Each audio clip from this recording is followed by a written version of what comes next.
जय हिंद साथियों, स्वागत है आपका अपना यूट्यूब चैनल कोचिंग लाइफ में। आज पढ़ेंगे भारत का संविधान से जो वेरी इम्पोर्टेंट इससे क्वेश्चन बनता है हर एग्ज़ाम के लिए। जो पूरे भारत में एग्ज़ाम लिया जाता है उसे भारत के संविधान के चैप्टर से प्रश्न पूछा जाता है। तो चलिए शुरू करते हैं। शुरू करने से पहले हमारे चैनल पर आप नए हैं तो चैनल को सब्सक्राइब कर लें और बेल आइकन घंटी को ज़रूर दबाएँ। तो चलिए भारत का संविधान पर एक नज़र डालते हैं। भारत का संविधान किसी भी देश अथवा राष्ट्र को चलाने के लिए संविधान की अति आवश्यक होती है। किसी भी देश में या राष्ट्र को चलाने के लिए सबसे पहले संविधान की ज़रूरत होती है। भारत का संविधान भारत का सर्वोच्च विधान है। जो भारत का संविधान है वो भारत के लिए सर्वोच्च एक विधान है, जो संविधान सभा द्वारा 26 नवंबर 1949 को पारित हुआ तथा 26 जनवरी 1950 से प्रभावी हुआ।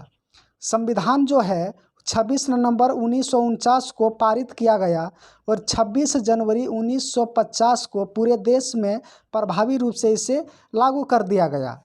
इस आर्टिकल में आपको संविधान सभा यानी संविधान सभा की बैठक, संविधान कैसे बनते हैं, इसके बारे में आज चर्चा करेंगे विस्तार से। तो चलिए संविधान सभा के बारे में जान लेते हैं। संविधान सभा का गठन 1946 में हुआ। ये जितने भी क्वेश्चन है ये वेरी इंपॉर्टेंट है, इसे नज़रअंदाज ना करें, इसे नोट डाउन कर लें अगर यदि कॉपी कलम लेकर के बैठे होंगे तब। संविधान सभा की गठन 1946 को हुआ और कुल सदस्य इसमें 389 सदस्य थे। ब्रिटिश भारत से सदस्य 296 और देशी रियासतों से सदस्य की संख्या 93 थे। संविधान सभा के सदस्यों को ब्रिटिश भारत चुनाव जुलाई-अगस्त 1946 को किया गया था। आगे बढ़िए। यह चुनाव 296 सीटों के लिए हुआ। भारतीय राष्ट्रीय कांग्रेस 208 सीट से लड़ा और मुस्लिम लीग 73 सदस्य और अन्य सदस्य के लिए 15 सदस्य के सीट से लड़ा गया। आगे देखिए। भारतीय संविधान की बैठक। भारतीय संविधान की पहली बैठक 9 दिसंबर 1946 को किया गया था। पूछा गया प्रश्न है बीपीएससी और यह स्टेट में भी पूछा गया था। कुल सदस्य 207 हैं और अस्थायी सदस्य को सचिदानंद सिन्हा को चुना गया था। संविधान सभा की पहली बैठक का मुसलमान लीग ने बहिष्कार कर दिया गया। जो संविधान की पहली बैठक हुआ था उस बैठक को मुस्लिम समाज के लोगों ने बहिष्कार कर दिया गया। 11 दिसंबर 1946 को अध्यक्ष डॉक्टर राजेंद्र प्रसाद को चुना गया, जो अस्थायी सदस्य अध्यक्ष थे। उपाध्यक्ष HC मुखर्जी को चुना गया 13 दिसंबर 1946 को। इसको डेट समेत याद रखना है, एग्जाम में पूछा जाता है। जवाहरलाल नेहरू द्वारा संविधान सभा में 13 दिसंबर 1946 को उद्देश्य प्रस्ताव पेश किया गया। उद्देश्य प्रस्ताव स्वीकार 22 जनवरी 1947 को किया गया।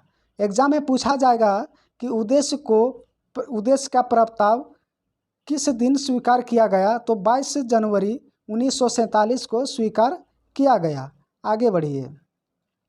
नोट में दिया गया है, इसी उद्देश्य प्रस्ताव के परिवर्तन रूप से संविधान प्रस्तावना बनी। और दूसरा पहला पॉइंट है, कैबिनेट मिशन की संस्तुतियों के आधार पर भारतीय संविधान के निर्माण करने वाली संविधान सभा की गठन जुलाई 1946 में किया गया था। यानी भारतीय संविधान के निर्माण करने वाली संविधान सभा की गठन कब हुआ, तो जुलाई 1946 को।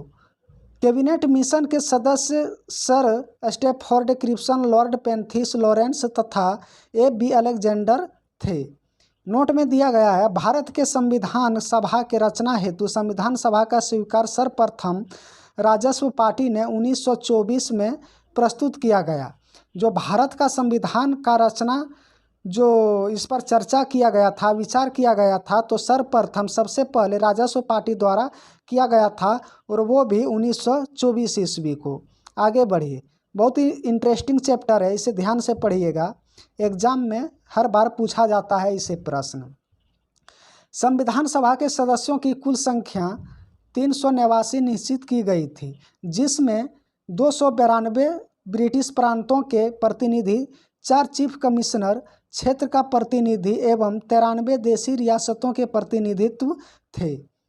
मिशन योजना के अनुसार जुलाई 1946 में संविधान सभा का चुनाव हुआ। मिशन योजना के तहत जुलाई 1946 को संविधान का चुनाव किया गया और कुल 389 सदस्य में से प्रांतों के लिए निर्धारित 296 सदस्य के लिए चुनाव हुआ, जिन्हें विभिन्न प्रांतों की विधानसभा द्वारा चुना गया। इसमें कांग्रेस को 208 और मुस्लिम लीग को 73वें स्थान और अन्य दलों को 15 सीटें प्राप्त हुआ। आगे बढ़िए। अगला है 9 दिसंबर 1946 को संविधान सभा का सर्वप्रथम बैठक नई दिल्ली स्थित कौंसिल चैम्बर के पुस्तकालय भवन में हुआ। 9 दिसंबर 1946 को संविधान का प्रथम बैठक कहाँ हुआ था? तो दिल्ली में हुआ था।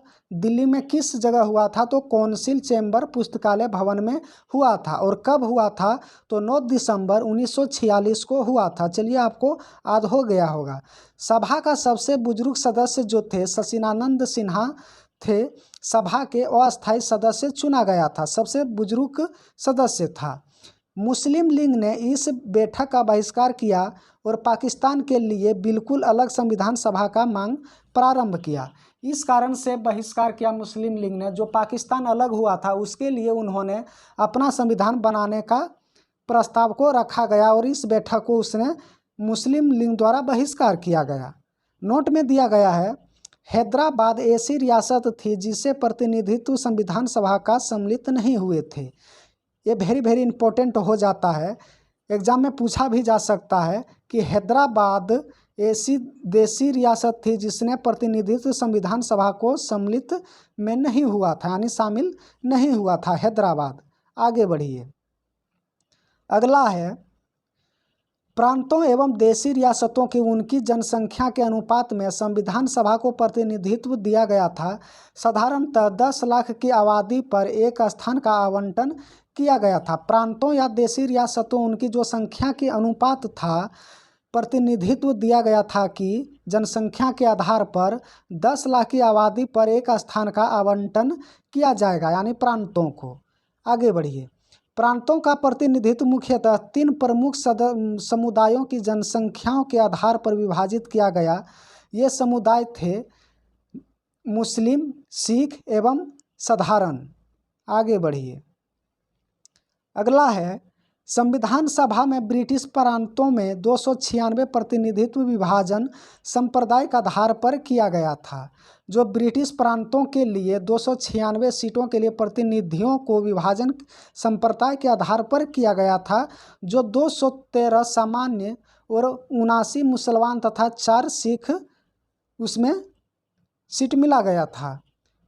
अगला पॉइंट है, संविधान सभा के सदस्यों में अनुसूचित जनजाति के सदस्यों की संख्या कितनी थी? तो 33 थी। आगे बढ़िए। अगला पॉइंट है, संविधान सभा में महिला सदस्यों की संख्या कितनी थी? तो ये 15 थी। वेरी इंपॉर्टेंट ये होता है कि संविधान सभा में महिला की संख्या कितनी थी? तो महिलाओं की संख्या 15 थी। 11 दिसंबर 1946 को डॉक्टर राजेंद्र प्रसाद संविधान के अस्थायी अध्यक्ष को निर्वाचित हुए, यानी डॉक्टर राजेंद्र प्रसाद को जो अस्थायी अध्यक्ष चुना गया वो कब चुना गया? तो 11 दिसंबर 1946 को डॉक्टर राजेंद्र प्रसाद को अस्थायी अध्यक्ष चुना गया संविधान का। अगला पॉइंट है, संविधान सभा की कार्यवाही 13 दिसंबर 1946 ईस्वी को जवाहरलाल नेहरू द्वारा पेश किए गए उद्देश्य प्रस्ताव के साथ प्रारंभ हुई। जो संविधान सभा की जो कार्यवाही थी 13 दिसंबर 1946 को और जवाहरलाल नेहरू द्वारा पेश किए गए उद्देश्य के प्रस्ताव के साथ को प्रारंभ किया गया। आगे बढ़िए।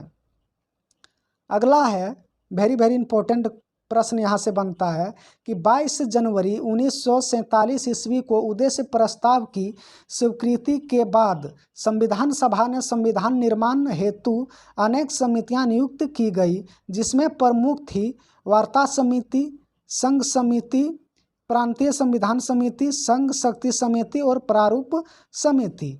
आइए इसको फिर से जान लेते हैं। यानी 22 जनवरी 1947 को प्रस्ताव की स्वीकृति के बाद संविधान सभा संविधान निर्माण हेतु अनेक समितियां की नियुक्ति किया गया, जो निम्न इस प्रकार से दिया गया है। वार्ता समिति पहला है, दूसरा है संविधान समिति, और तीसरा याद रखना है प्रांतीय संविधान समिति, और चौथा है संघ शक्ति समिति और प्रारूप समिति। आगे बढ़िए।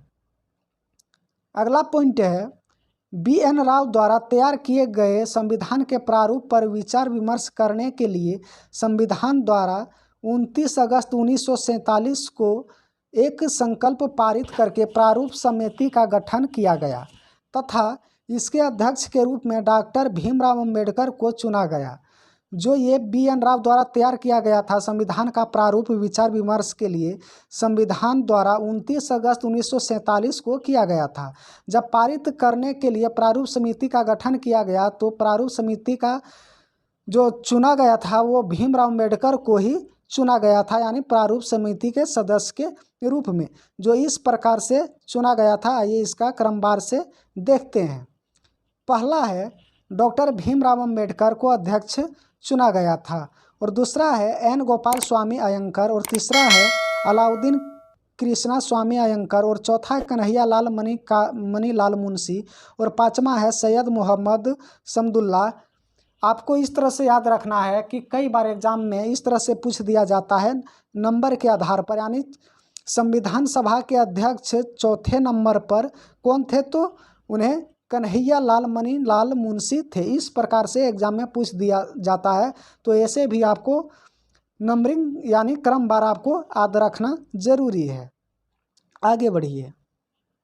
छठा है एन माधव राव बी.एल. मिश्र के स्थान पर रखा गया था। जो एन माधव राव को रखा गया था तो बी.एल. मिश्र के स्थान पर रखा गया था, और डी.पी. खेतान 1948 ईस्वी को इसकी मृत्यु के बाद टी.टी. कृष्णामाचारी को सदस्य बनाया गया। जो डी.पी.टी. खेतान थे ये 1948 ईस्वी में इसकी मृत्यु हो गई, उसके बाद टी.टी. कृष्णामाचारी को सदस्य बनाया गया।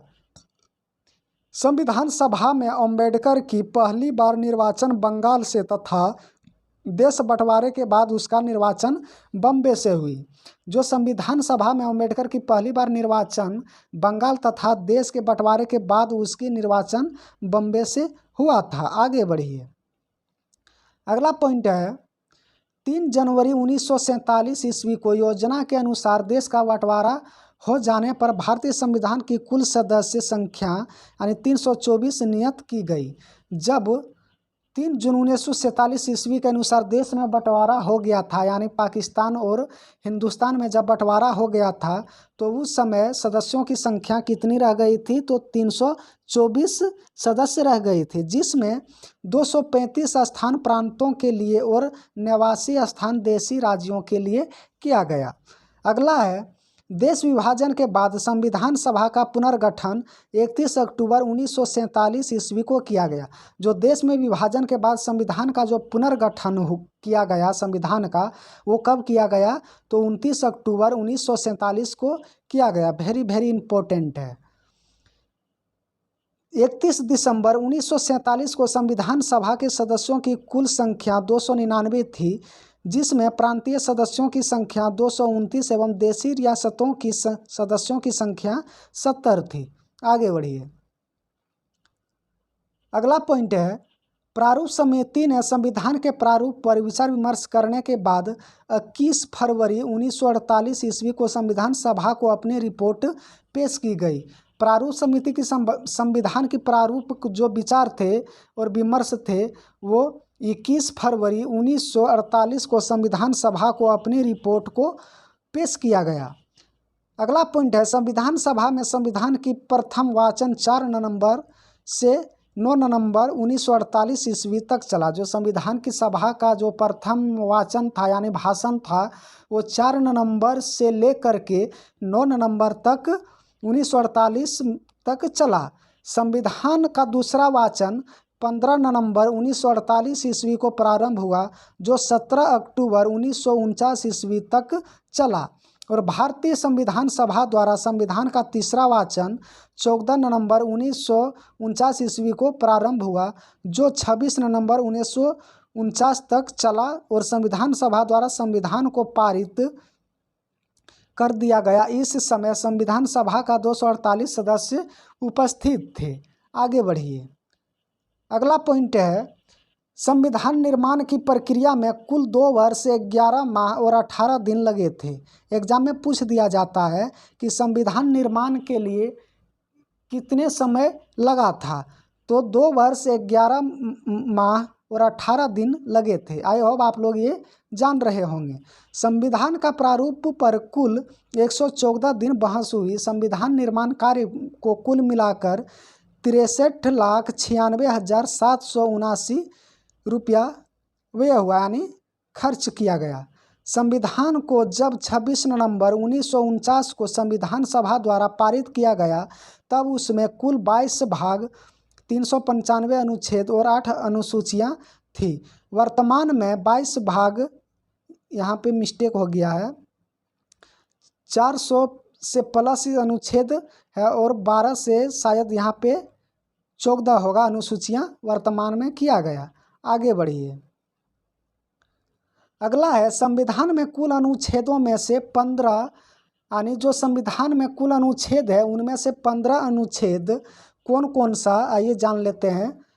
5, 6, 7, 8, 9, 60, 324, 366, 367, 380, 388, 391, 392 तथा 393 अनुच्छेदों को 26 नवंबर 1949 को परिवर्तित कर दिया गया था, जबकि शेष अनुच्छेद को 26 जनवरी 1950 को लागू किया था। संविधान में कुल अनुच्छेद जो थे उनमें से 15 अनुच्छेद जो 5, 7, 8, 9, 60, 324, 366, 367, 380, 388, 391, 392 तथा 393 अनुच्छेद जो थे वो 26 नवंबर 1949 को परिवर्तित कर दिया गया था और बाकी बचे अनुच्छेद को 26 जनवरी 1949 को लागू किया गया। तो इन्हें भी आपको याद रखना है। आगे बढ़िए। अगला है आपका, संविधान सभा की अंतिम बैठक 24 जनवरी 1950 ईस्वी को हुई और उसी दिन सभा के द्वारा डॉक्टर राजेंद्र प्रसाद को भारत का प्रथम राष्ट्रपति चुना गया। संविधान सभा की जो अंतिम बैठक थी वो कब किया गया था, तो 24 जनवरी 1950 को किया गया था। उसी समय संविधान के द्वारा डॉक्टर राजेंद्र प्रसाद को भारत का प्रथम उपराष्ट्रपति चुना गया। संविधान सभा 26 जनवरी 1950 से लेकर के 1951-52 में हुए आम चुनाव के बाद बनने वाली नई सदस्य का निर्माण तक भारत के अंतरिम सदस्य के रूप में काम किया गया। आगे बढ़िए। नोट में दिया गया है, 26 जुलाई 1947 को गवर्नर जनरल ने पाकिस्तान के लिए पृथक संविधान सभा की स्थापना की घोषणा किया गया। यानी 26 जुलाई 1947 ईस्वी को गवर्नर जनरल ने पाकिस्तान के लिए एक अलग संविधान सभा की स्थापना की घोषणा किया गया। आइए जान लेते हैं इसकी संविधान सभा की प्रमुख समितियां कौन कौन थी। तो पहला है प्रारूप समिति, यानी मसौदा समिति, डॉक्टर भीमराव अंबेडकर को बनाया गया। और दूसरा है संघीय संविधान समिति, जवाहरलाल नेहरू। और प्रांतीय संविधान समिति, सरदार वल्लभ भाई पटेल। और संघ समिति का जवाहरलाल नेहरू। और संचालन समिति यानी प्रक्रिया नियम और समिति, डॉक्टर राजेंद्र प्रसाद। और मौलिक अधिकारों एवं अल्पसंख्यकों संबंधी परामर्श, सरदार वल्लभ भाई पटेल को। और समिति मौलिक अधिकार उप समिति अल्पसंख्यक अधिकार समिति, जेवी कृपलानी, एस.सी. मुखर्जी को चुना गया। और प्रक्रिया नियम समिति को राजेंद्र प्रसाद को चुना गया। और राज्यों के लिए समिति जवाहरलाल नेहरू को चुना गया। संविधान सभा की महिला सदस्य को भी जान लेते हैं। हमारा संविधान दुनिया का सबसे बड़ा लिखित संविधान है। ये एग्जाम में पूछा जा चुका सवाल है कि दुनिया का सबसे बड़ा संविधान किस देश का है, तो ये भारत देश का सबसे बड़ा लिखित संविधान पाया जाता है। इसे बनने में 2 वर्ष 11 महीने और 18 दिन लगे और संविधान सभा के अध्यक्ष भीमराव अंबेडकर जी थे। ये कुछ ऐसी बातें हैं जिन्हें सब जानते हैं, लेकिन संविधान के बनाने में देश की 15 महिलाओं की भी इसमें योगदान रहा, काफ़ी अहम भूमिका रही। ये बात बहुत कम लोग जानते हैं। ये महिला स्वतंत्रता संग्राम सेनानी, वकील, समाज सुधारक और राजनीतिज्ञ थे। उनके विचारों और कार्यों की झलक संविधान की आज भी दिखती है। आइए इसे एक बार जानते हैं। पहला है बेगम अयाज रसूल। वह पहली ऐसी मुस्लिम महिला थी जो संविधान सभा के लिए चुनी गई थी, जिन्होंने मुस्लिम आरक्षण के लिए आवाज़ उठाई और अल्पसंख्यक नेताओं के बीच अपनी अलग पहचान बनाई। उसकी मांग थी कि धार्मिक तौर पर अल्पसंख्यकों के लिए आरक्षण का प्रावधान होना चाहिए। ये किसने कहा था? बेगम अयाज रसूल ने कहा गया था, यानी अल्पसंख्यक के लिए आरक्षण का प्रस्ताव उन्होंने रखा। आगे बढ़िए। दूसरा है राजकुमारी अमृत कौर। अमृत कौर महात्मा गांधी के अनुयायी थे। वह 1927 में ऑल इंडिया वुमेन्स कॉन्फ्रेंस की सह-संस्थापक थी। गांधी जी के आंदोलन, दांडी मार्च और भारत छोड़ो आंदोलन के दौरान अमृत कौर जेल गई थी। वह सामाजिक कार्यकर्ता थी जिन्होंने पर्दा प्रथा और बाल विवाह के खिलाफ व्यापक अभियान को चलाया गया। जो राजकुमारी अमृत कौर जो थी, वे समाज सुधारक और सामाजिक कार्यकर्ता के रूप में थे। उन्हें सबसे पहले पर्दा प्रथा और बाल विवाह के खिलाफ सबसे जोरों पर अभियान चलाया गया था राजकुमारी अमृत कौर द्वारा। आगे बढ़िए। और तीसरा है पूर्णिमा बनर्जी। पूर्णिमा जी स्वतंत्रता संग्राम सेनानी थी और ब्रिटिश साम्राज्य के खिलाफ अंग्रेजों के दमनकारी नीतियों को डट कर मुकाबला किया। वह सरोजिनी नायडू, सुचेता कृपलानी और विजया लक्ष्मी पंडित की तरह ही बेहद सक्रिय राजनीतिज्ञ थी। उन्होंने जेल में रहकर स्नातक की उपाधि भी हासिल किया। तो किसने? पूर्णिमा बनर्जी ने सबसे पहले जेल में रह करके उसने स्नातक की पढ़ाई को हासिल किया गया। और जानते हैं चौथा रेणुका रे के बारे में। रेणुका रे ऑल इंडिया वुमेन्स कॉन्फ्रेंस की अध्यक्ष रह चुकी, जिन्होंने महिला अधिकारों को, पैतृत्व संपत्ति, महिलाओं के हक के लिए लड़ाई लड़ी और संविधान सभा के लिए चुने जाने से पहले वह केंद्रीय विधानसभा का बतौर महिला प्रतिनिधित्व चुनी गई। और पांचवा है सरोजिनी नायडू। स्वतंत्रता संघर्ष के दौरान सरोजिनी नायडू की भूमिका काफ़ी अहम थी। उन्होंने महात्मा गांधी बुलबुल नाम से बुलाते थे। वह किसी राज्य की पहली महिला राज्यपाल बनी जिन्होंने 1917 में वुमेन्स इंडिया एसोसिएशन की स्थापना में अहम भूमिका निभाई थी। और छठा है सुचेता कृपलानी। सुचेता किसी राज्य की पहली महिला मुख्यमंत्री बनी थी। वह कांग्रेस की महिला विंग ऑफ संस्थापक थी। उन्होंने देश की पहले प्रधानमंत्री Jawaharlal Nehru tourist with destiny speech से ठीक पहले वंदे मातरम गाया था। वह संविधान सभा की उप समिति का हिस्सा भी थी जिन्होंने संविधान को बनाया था। आगे बढ़िए। और सातवां है आपका विजय लक्ष्मी पंडित। पंडित जवाहरलाल नेहरू की बहन विजय लक्ष्मी पंडित पहली महिला थी जो कैबिनेट मंत्री बनी थी। वह संयुक्त राष्ट्र महासभा की पहली एशियाई अध्यक्ष थी। भारत छोड़ो आंदोलन के दौरान वह कई बार जेल भी गई। 1939 में उन्हें कांग्रेस दफ्तर में से उस वक्त इस्तीफा दे दिया जब ब्रिटिश सरकार ने द्वितीय विश्व युद्ध में भारत के हिस्से लेने का ऐलान किया गया था। आगे बढ़िए। अगला है अम्मू स्वामीनाथन। ये सामाजिक राजनीतिक कार्यकर्ता थी। वह महात्मा गांधी के अनुयायी थे और कई अहिंसक आंदोलन में हिस्सा लिया था। वह संविधान सभा की सदस्य थी जिसका मानना था कि संविधान कुछ ज़्यादा ही बड़ा बन गया है। इनका मानना था कि जो भारत का संविधान बना है वो कुछ ज़्यादा बड़ा बन गया है। और नौवां है हंस जी राज मेहता। ये संविधान सभा में 1946 से 1949 तक थी। वह मौलिक अधिकारों पर बनी उस समितियां के सदस्य थी। साथ ही सलाहकार समिति और प्रांतीय संविधान समिति सदस्य भी रही। 15 अगस्त 1946 को उन्होंने आपदा भारत का पहला झंडा सभा फहराया था। उन्हें सर्व शिक्षा के लिए, लैंगिक समानता और भेदभाव के खिलाफ लड़ाई लड़ी। वह यूनेस्को के कार्यकारी बोर्ड में बतौर सदस्य रह चुकी थी और ऑल इंडिया वुमेन्स कॉन्फ्रेंस के अध्यक्ष भी रह चुकी थी। और 10वां है दक्षिणायानी वेलायुधन। आइए इसके बारे में भी जानते हैं। ये पहली महिला और दलित महिला थी जिन्होंने 1946 में संविधान सभा के लिए चुना गया था। वह 34 की उम्र में सभा में पहुंचने वाली सबसे युवा महिला थी। वह केरल की पहली महिला थी जिन्होंने स्नातक की उपाधि हासिल की थी। उन्होंने अनुसूचित जातियों की शिक्षा के लिए उल्लेखनीय काम किया। और 11 नंबर पे है दुर्गाबाई देशमुख। इसे भी एक नज़र में देख लेते हैं।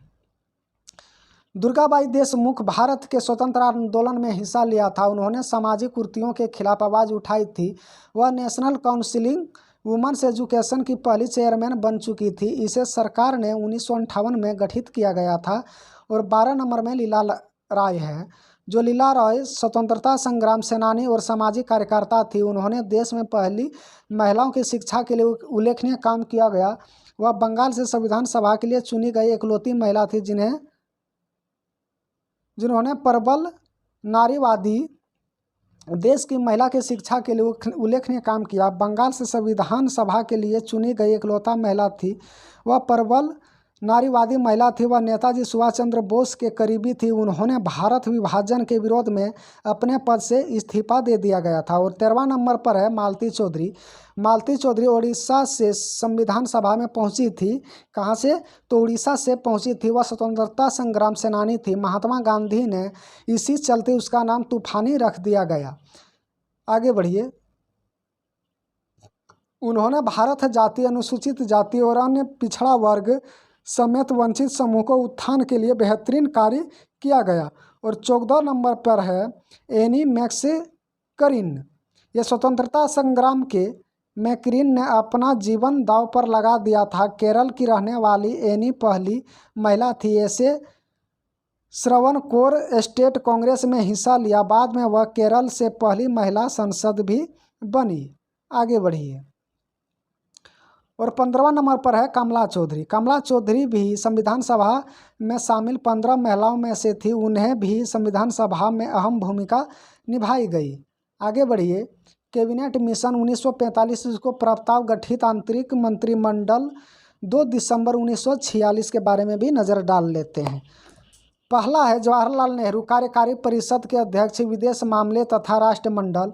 और वल्लभ भाई पटेल गृह, सूचना तथा प्रसारण। और बलदेव सिंह रक्षा मंत्रालय।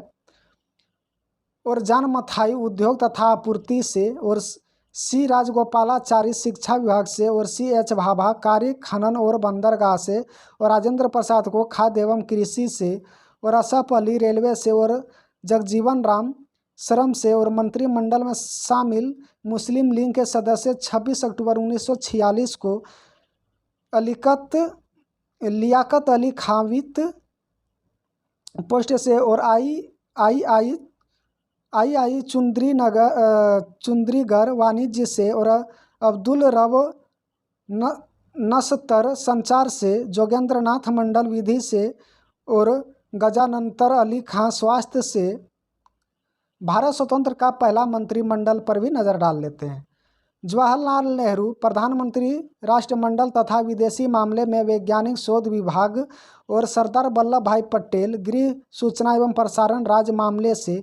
और डॉक्टर राजेंद्र प्रसाद को खाद्य एवं कृषि विभाग से। और मौलाना अब्दुल कलाम आज़ाद को शिक्षा विभाग से। और डॉक्टर जॉन मथाई को रेलवे एवं परिवहन से। और डॉक्टर BR अम्बेडकर को विधि से। और जगजीवन राम को श्रम विभाग से। और सरदार वल्लभ भाई पटेल को रक्षा विभाग से। और राजकुमारी अमृत कौर को स्वास्थ्य सदस्य। और SC भाभा को वाणिज्य से। और रफ़ी मोहम्मद किदवई संचार से।